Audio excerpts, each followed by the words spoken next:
This episode of Storycomic Presents is sponsored by JanusPointPress.com. Watch out for wormholes.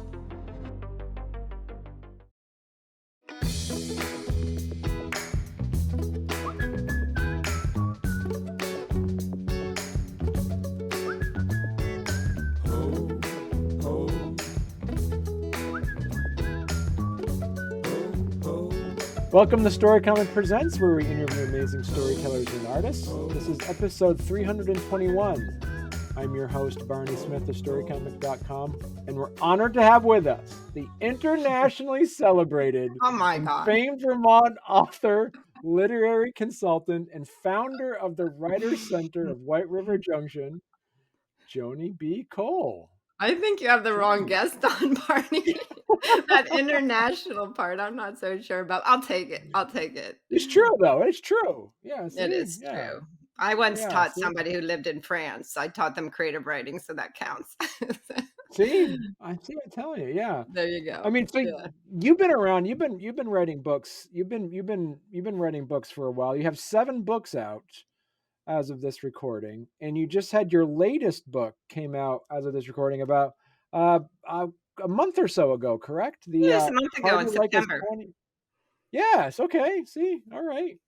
Party Like It's 2044, and this is not one of the books that you've written that actually is more of a writing handbook for writers. This is actually one of your books of essays, correct? Correct. Yeah, it's a collection of personal essays.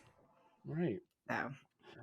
So talk to us a bit about this. How did you have time to get this book together with everything else that you do as well? Oh, goodness gracious. Well, that's a big black hole, Barney. I have no idea. But I know one thing, I'm kind of tired. Well, a part of it came together during COVID when what else do you do? And I really was like a house on fire. I just honed in on particularly my own writing, which had taken a bit of a back seat because I teach so much. And that said, I continued to teach and during that period, and the teaching fed the writing.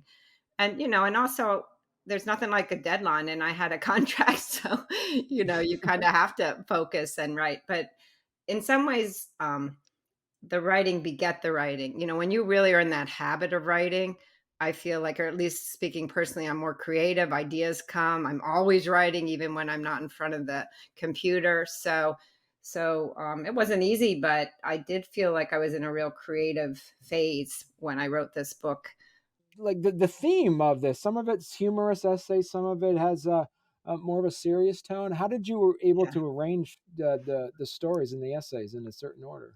Yeah, well, the book is weird as a collection of essays because, first of all, some are traditional essays and are, written in that way. And clearly, I'm the narrator, and they're about experiences I've had in life. But there's a strong handful of them that are really one-off weirdo essays. Like one is a letter from me to the man that was the inspiration for Dracula, Vlad the Impaler.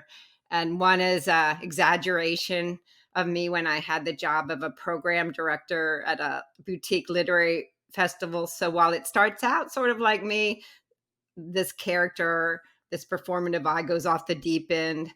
Another one is a screenplay, a short screenplay about a very traumatic event that happened that I thought a screenplay format would serve. That format would serve. And then some are flat out humor essays. And so thematically, I thought it was all over the place, which could have made it a very difficult book to sell because most collections, there's some undercurrent. It's about grieving or motherhood or aging or something. And my pieces were all over the place, and I did not have a theme that asserted itself until the end. And when I saw what that was, I slightly arranged the pieces a little differently so that theme came through perhaps. But I also see each of these essays as just, they've got to work standing alone. Right. And you don't have to read them in order, and you don't have to read this collectively. And it depends on what mood you are, which one you pick, back, front, whatever. So the reviewers, particularly the early editorial reviewers, talked about, it's the voice that holds them all together, the sense of humor, the style of writing, the quality of the writing. So if there's a real unity in the book, it is through my voice, my Right. perspective. And then also about the splotch on that when you talk about the 4 mile tour. Yeah. Yeah. That essay was born of desperation because, like I said, I was under contract and so there's really no room for downtime. And part of that downtime isn't in the writing process. It's in finding a piece I want to write. What's my next idea and my next idea? And so in a I tend to go jogging a couple of times, 4 or 5 times a week. And I often do the same 4 mile run. And that is a really good resource for creative flow when you're moving or jogging, especially when you jog slowly like I do. It allows for creative inspiration. But I was like, I got to think of my next essay. And so I thought, well, I'll write about this 4 mile run. And and at first it seemed like that's about as lame as you can get. But it has a really important theme to me that I had to tease out for myself, but it stops at different landmarks on the run, and it's treated and written almost as if it's one of those tourist brochures, 10 things you must see when you go to Italy or when you go to, Naples or when you go here. But I said, 8 things or whatever you must see on Joni's 4 mile run. But it had a theme that emerged, which was related to how much, though, even when we are just doing something that's very ordinary or something repetitive that we do a lot, how much goes through our head, how much we're affected by the drama and the trauma of everyday events, how much we think about, one of the first stops on that tour, if you will, is the elementary school where my kids went to school and when they were younger. And every time I run by, and a kid starts laughing or screaming on the playground, I have this jolt, about, is there something bad going on? We're so programmed for violence. And then other spots on the run, evoke other things. And so like, and some are lighter, some are heavier, but I think my most harsh critic said it worked. So I'll assume that essay worked. And so who's the audience for this book then? Um, yeah, well, I think that it is the readers who really like smart essays that are pretty edgy and that have humor. So, Mm. I mean, I'm not sure I would say this, but it has been compared, or the readers, the audience have been compared to the audience of fans of David Sedaris, for example. So writing about family experiences, right? And then the humor and the writing kind of accumulate into a story that suddenly packs a punch. Right. So, certainly there is an overlap there. But yeah, and I was surprised because I thought this was really naive of me, but more women would gravitate towards this book. And I swear on Amazon and more of the emails that I get, they're at least 50% men, Huh. and offer enough feedback and substance that I know they're really reading it and really do value the book. So I don't know. You never know. I think it's a good lesson for writers. Don't narrow your audience necessarily. So who Right. knows? It's for anybody who wants a good book and make me happy Right. by reading it. So So let me ask you this, because this is the seventh book you've published. How was this a book that you've been kind of thinking about for a while, or is this something that you're happy you wrote 6 books before you wrote this one?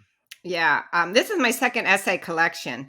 And, Right. I think that each book helped pave the way for the next way. Mm. And to write something that's solely from your heart and to write trusting I can make something out of my 4 mile run. I can make something out of these externally anyway, little stories takes a bit of confidence. And so the other books certainly help boost that confidence. When the first 3 were a part of a big project almost. And Right. so that felt like a good way to sort of start. And then I have 2 books for writers, and that's just a subject teaching creative writing. The creative process is a huge area of interest for me. And then I had written another collection of essays and now this one. So the evolution of my writing life felt like this. It was time to do this. I really wanted my own voice, and I really wanted to explore some of my own stories too. So, and my own humor, and stretch myself. So I was grateful for that contract and for the space and time to write this. And now I'm working on another collection, so I can kind of reinforce more stories and things like that. So we'll see. So for those that might not understand it, that passively read and not maybe full on readers, explain the difference between an essay and a short story. Oh, yeah, that's a great question.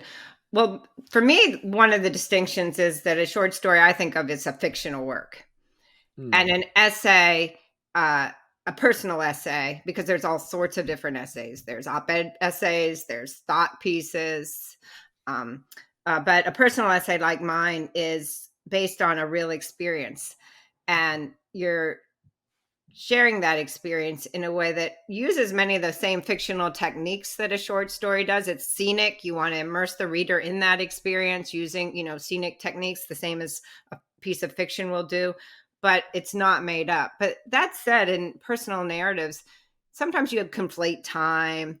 There's a saying, truth over facts. You don't pull a James Fry and just make stuff up out of, whole cloth, but you might leave a character out of a scene because they weren't relevant to that you're trying to get at, but there's big no-nos. You don't exaggerate, you don't make up. But the weird thing about my collection is, and it is the same with David Sedaris's pieces often, you'll find a good healthy handful of those where clearly it is exaggerated.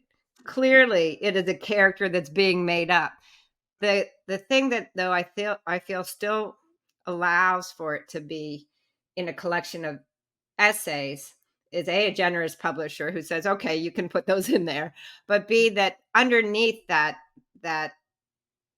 story, if you will, that fictionalized account is still your truth.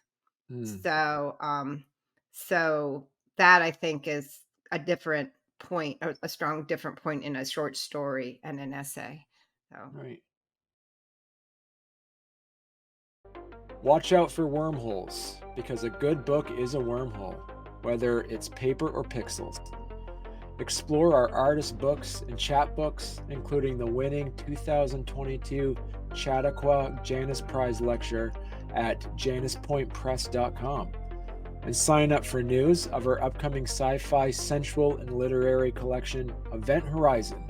This short story collection on cosmic decisions and their impact is written by award-winning author Stephanie Nina Pizzarillos and features comics, prose, photography, and original canvas work by an array of exciting artists. Visit januspointpress.com.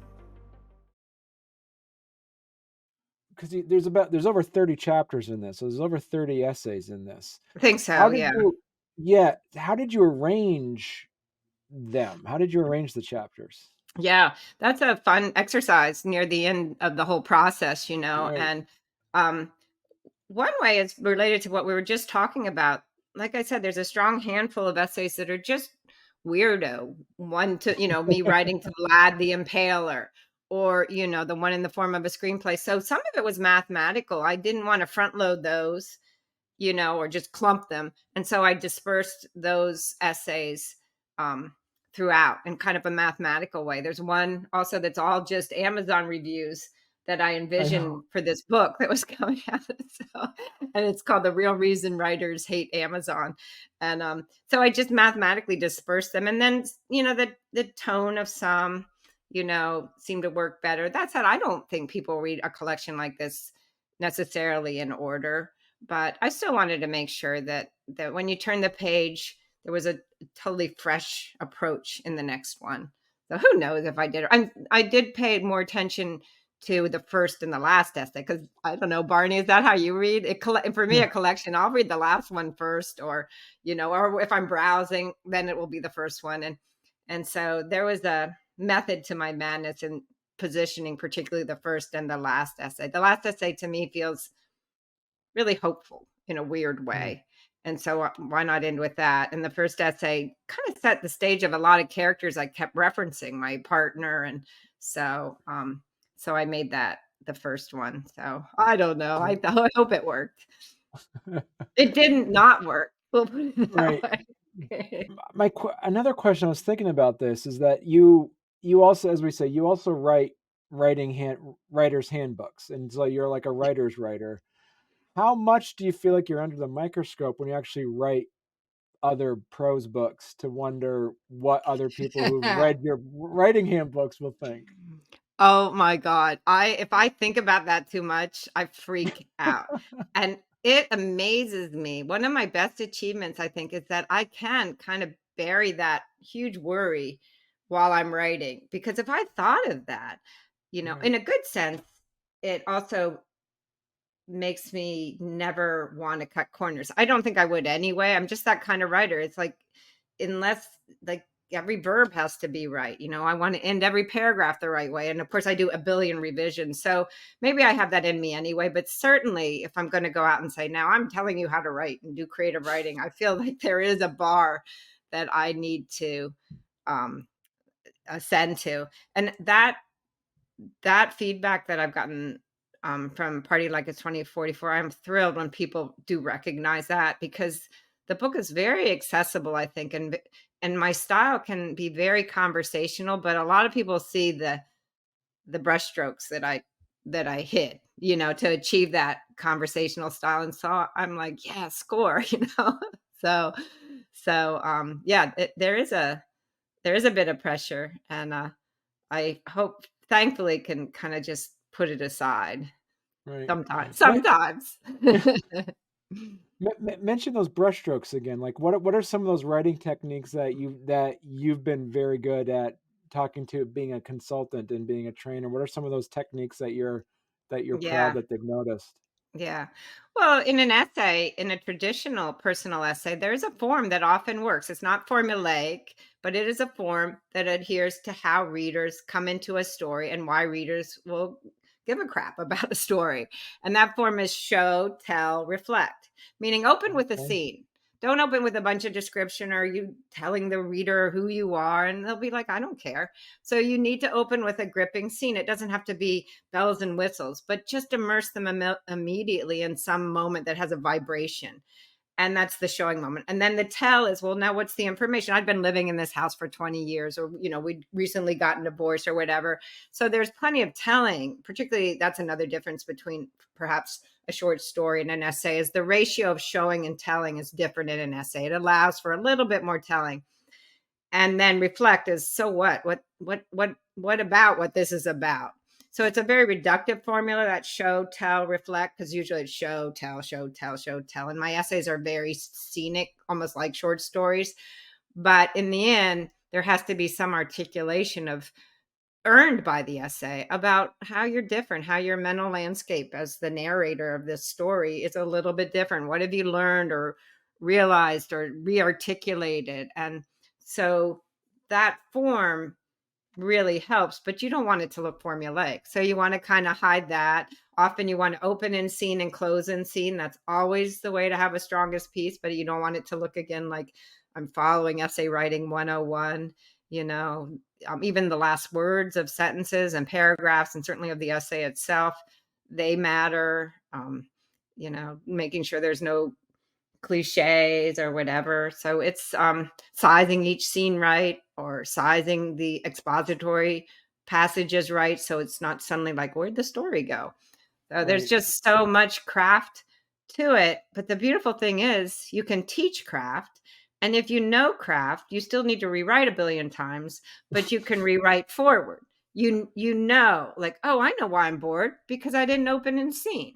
I know why this ending just dribbles away, because the epiphany already happened and now no one's going to care anymore now, about the next 15 scenes after that. So when you have an understanding of a craft, you can rewrite your way forward. And about 40,000 drafts later, in my case, I get where I want to go. So, but yeah. And, the whole part of that, the whole goal is to make it not sound writerly.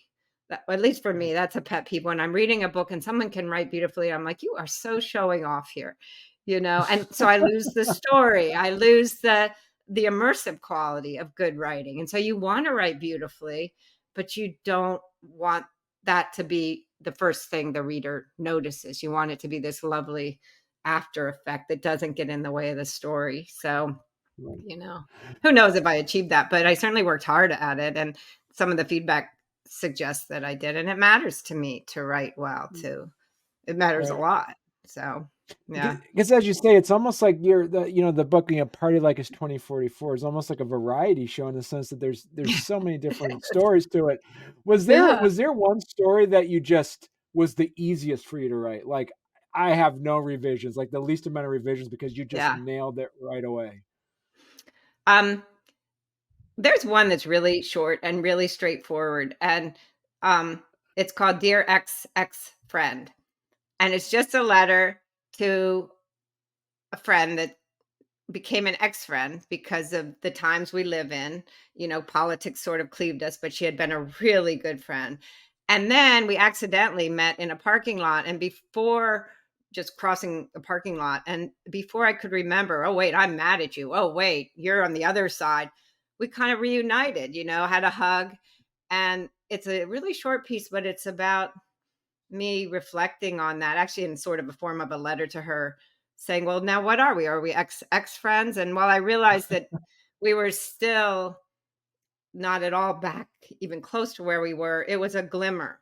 And it was a glimmer of hope that maybe all the relationships that have been cleaved, over the political landscape and for some other reasons as well, when you can set that aside, you can maybe come together on some common ground. And it was a deeply personal essay because I have trouble setting that aside.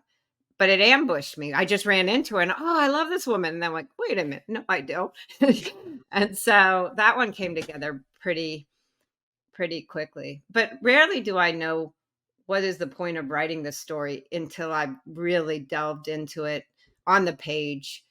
And often even I'm well into the revision process and how it'll read well, but I still don't Mm. know, what am I trying to say here to give it heft, to make it work. And in the revision stage, sometimes even late revision, I will finally figure it out. And then it's like, oh, thank goodness. And then there's some massaging and whatever. But I often don't.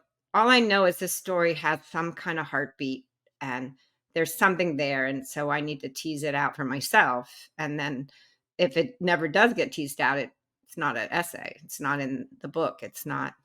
Um, so it's a discovery process, which is both a glorious thing and the most nerve-wracking thing because you spend so much time on it. And what if there's nothing there? It was just a sort of mildly entertaining story. So, Was there any of these essays that kind of created some story seeds for you? Like, I want to explore this more, but in like a larger format. I don't think I've got that novelist or that memoir muscle. And Right. I don't have ADD, but I do really like the short form in taking these moments, if you will, or experiences that might seem kind of small externally, and recognizing there was something there and teasing it out. And so, similar maybe to the fact that the book doesn't have one big honking theme throughout, I don't have one narrative necessarily that is calling to me that says, Joni, write a memoir. I Mm. don't have a phase in my life that thinks, oh, that's where I really had a growth spurt or, was challenged and overcame, the stuff that kind of motivates a beautiful memoir. And maybe I just live in fits and spurts, but so I read memoir. I love novels, but I don't at all have a calling at this point to write a longer piece.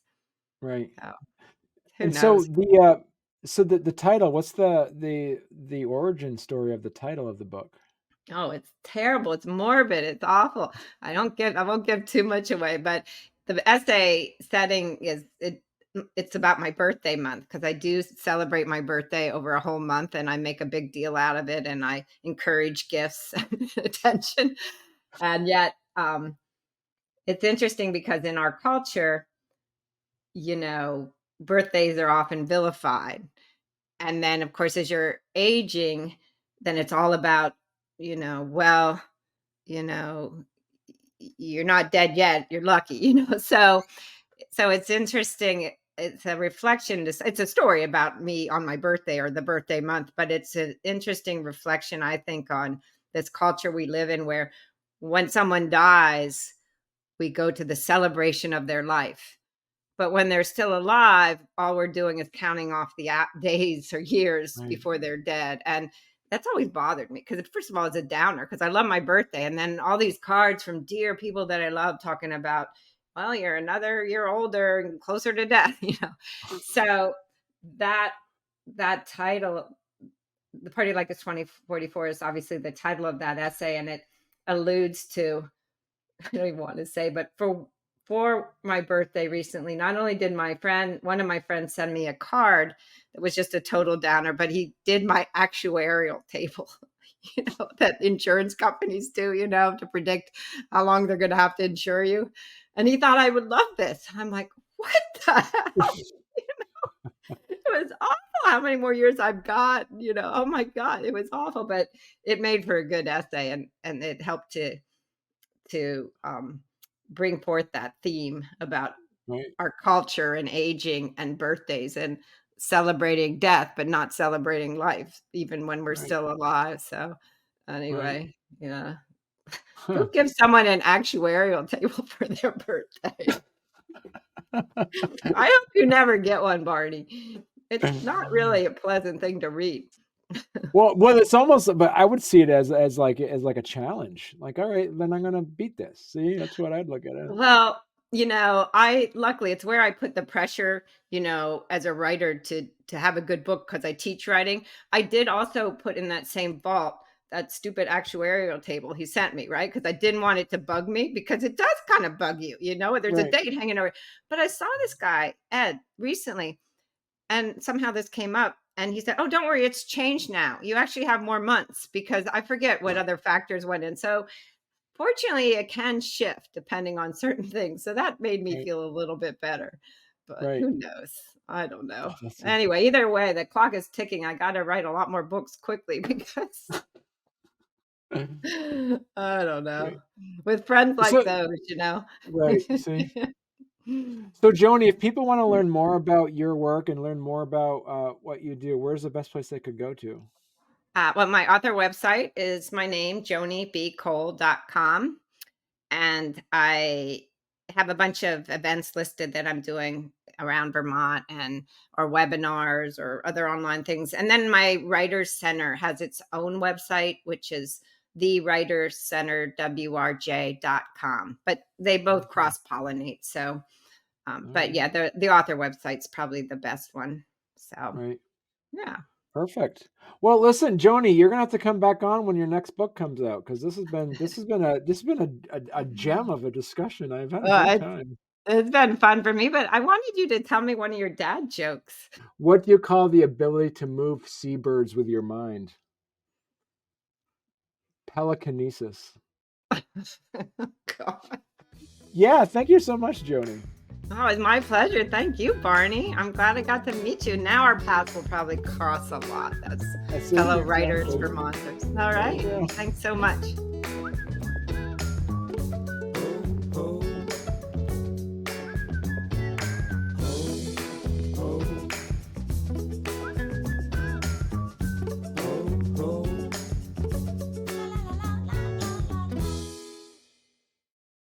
I'm working This, on it. I'm working this on it, is Joni. so, See? who thought that you had such a smart answer embedded in culture and history? This is so Yeah, great. see? I just thought dad jokes were just, I don't know, had been around forever, but I guess not. Well, No. that The truly is first really interesting. It really is. Yeah, so the term dad joke was first used in 1987 in an editorial from like the Gettysburg Gazette was the first time the term dad joke was ever used. So, yeah. Does it Yeah, just see? kick in when you become a dad? I know you've got 3 kids. Does it just that humor kick in? It's like an innate thing that that blossoms when you become a dad, or is it something you have to work at? I think what it is like knowing that you have the ability to playfully embarrass your children. I think it comes with them. No, So. I'm sorry, that's not exclusive to dads. I could write that's my first longer novel. I could write a book on embarrassing my children. Exactly. There's my new theme right Yeah. there. Oh, well, I seriously, I appreciate that bit of enlightenment. Thank you. Yeah. Yeah. See, this will be the good B-roll I can put at the end of the interview now. See? All right. Well, they'll appreciate